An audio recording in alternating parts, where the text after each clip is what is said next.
ഡ്രസ്സിനൊരു പ്രശ്നം വന്നപ്പം ഞാനത് കറക്റ്റ് ചെയ്യാൻ വേണ്ടി പോയപ്പോൾ ഞാൻ കൂടി വരാം, ഞാൻ വേണമെങ്കിൽ റെഡിയാക്കി തരാം എന്നൊക്കെ പറയുന്ന രീതിയിലുള്ള, അതും എല്ലാവരുടെയും മുന്നിൽ വെച്ച് പറയുന്ന രീതിയിലുള്ള തരത്തിലുള്ള പെരുമാറ്റവും ഭയങ്കര ബുദ്ധിമുട്ടായിരുന്നു സഹകരിച്ച് മുന്നോട്ട് പോകാനായിട്ട്. Spitting some kind of white powders on to the table.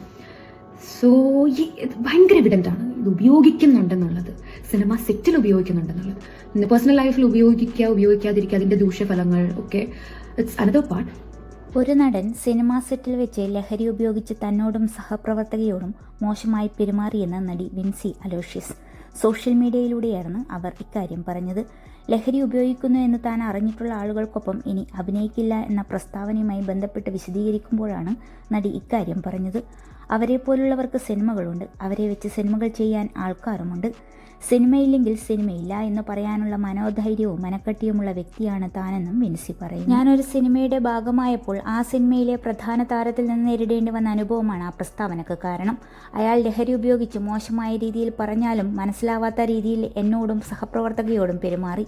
മോശമെന്ന് പറയുമ്പോൾ എൻ്റെ ഡ്രസ്സിൽ ഒരു പ്രശ്നം വന്ന് അത് ശരിയാക്കാൻ പോയപ്പോൾ ഞാനും വരാം, ഞാൻ വേണമെങ്കിൽ റെഡിയാക്കി തരാം എന്നൊക്കെ പറയുന്ന രീതിയിലേക്ക്, അതും എല്ലാവരുടെയും മുന്നിൽ വെച്ച് പറയുന്ന രീതിയിലുള്ള പെരുമാറ്റം ഭയങ്കര ബുദ്ധിമുട്ടായിരുന്നു. അയാളുമായി സഹകരിച്ച് മുന്നോട്ട് പോകുന്നതും ബുദ്ധിമുട്ടായിരുന്നു.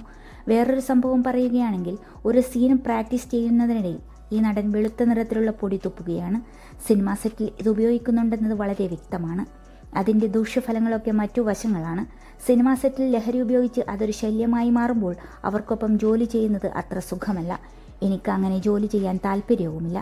അത്രയും ബോധമില്ലാത്ത ഒരാൾക്കൊപ്പം ജോലി ചെയ്യണമെന്ന താല്പര്യവുമില്ല. ഇത് എൻ്റെ വ്യക്തിപരമായ അനുഭവം കൊണ്ട് ഞാൻ എടുക്കുന്ന തീരുമാനമാണ്. ഞാൻ അൺകംഫർട്ടബിൾ ആയത് സെറ്റിൽ എല്ലാവരും അറിയുകയും സംവിധായകൻ അയാളോട് സംസാരിക്കുകയും ചെയ്തു. പ്രധാന താരമായ തിരഞ്ഞെടുത്ത ആളാണ്. അവർക്ക് എങ്ങനെയെങ്കിലും ഈ സിനിമ തീർക്കണമല്ലോ.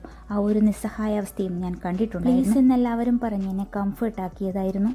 സിനിമ പക്ഷേ നല്ലതായിരുന്നു. പക്ഷേ ആ വ്യക്തിയിൽ നിന്നുണ്ടായ അനുഭവം അങ്ങനെയല്ലായിരുന്നു. അതിൻ്റെ പേരിലാണ് ഞാൻ ആ തീരുമാനമെടുക്കുന്നത്. അതിൻ്റെ ഭാഗമായി ഓരോരോ വ്യാഖ്യാനങ്ങളാണ് ആളുകളിൽ നിന്നുണ്ടാവുന്നത്. എങ്കിലും അതിനെ നല്ല രീതിയിലെടുത്ത് എല്ലാവരോടും നന്ദിയുണ്ട്.